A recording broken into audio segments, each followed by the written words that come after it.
ایک قدیم جنگل کے دل میں، اس سے کہیں آگے جہاں انسانوں کے راستے پہنچ سکتے تھے، ایک گاؤں بچھا ہوا تھا جو وقت سے اچھوتا تھا۔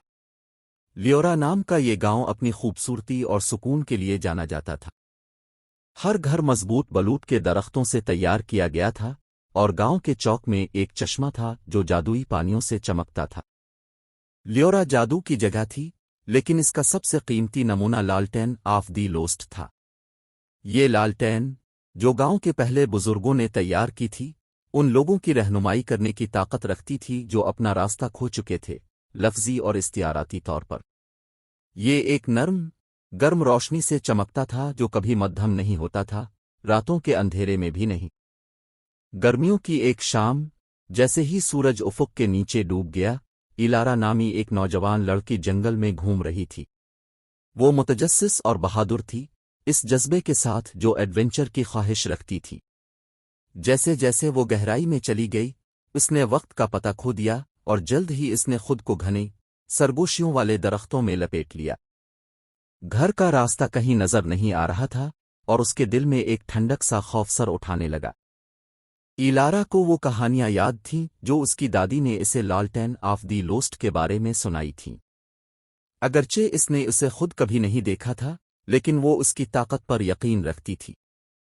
آنکھیں بند کر کے اس نے جنگل کی قدیم روحوں سے سرگوشی کی، گویا جواب میں دور سے ایک ہلکی سی چمک نمودار ہوئی۔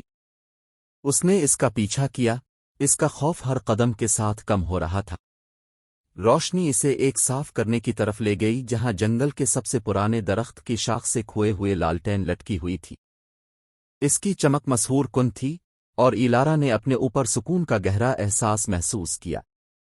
وہ اسے چھونے کے لیے آگے بڑھی، اور جیسے ہی اس کی انگلیاں لالٹین کے خلاف برش ہوئیں، اس نے ایک نرم آواز سنی، لیورا کے بچے، تم کیوں آئے ہو؟ ایلارا نے اپنی حالت زار کی وضاحت کی، اور لالٹین کی چمک تیز ہو گئی، جس نے ایک راستہ روشن کیا جو اسے گاؤں واپس لے گیا۔ راستے میں، روشنی اس سے بات کرتی نظر آئی، حکمت اور سکون کی پیشکش کر رہی تھی۔ اس نے اسے جنگل کے رازوں کے بارے میں بتایا، اس کے اندر رہنے والی مخلوقات کے بارے میں، اور توازن کو برقرار رکھنے کے بارے میں بتایا۔ جب ایلارا آخر کار جنگل سے نکلی تو اس نے خود کو گاؤں کے چوک کے کنارے پایا۔ دیہاتی، جو اس کی تلاش میں تھے، راحت اور خوف سے آس پاس جمع ہو گئے جب اس کے اوپر گمشدہ لالٹین لٹک رہی تھی، جو پہلے سے زیادہ چمک رہی تھی۔ اس دن سے ایلارا کو گارڈین آف دی لالٹین کے نام سے جانا جاتا تھا۔ اس نے اپنی زندگی جنگل اور گاؤں کی حفاظت کے لیے وقف کر دی، اس بات کو یقینی بناتے ہوئے کہ توازن برقرار رہے۔ لالٹین کی روشنی ضرورت مندوں کی رہنمائی کرتی رہی، جو اس کے جادو پر یقین رکھتے ہیں، ان سب کے لیے امید اور حکمت کی کرن ہے۔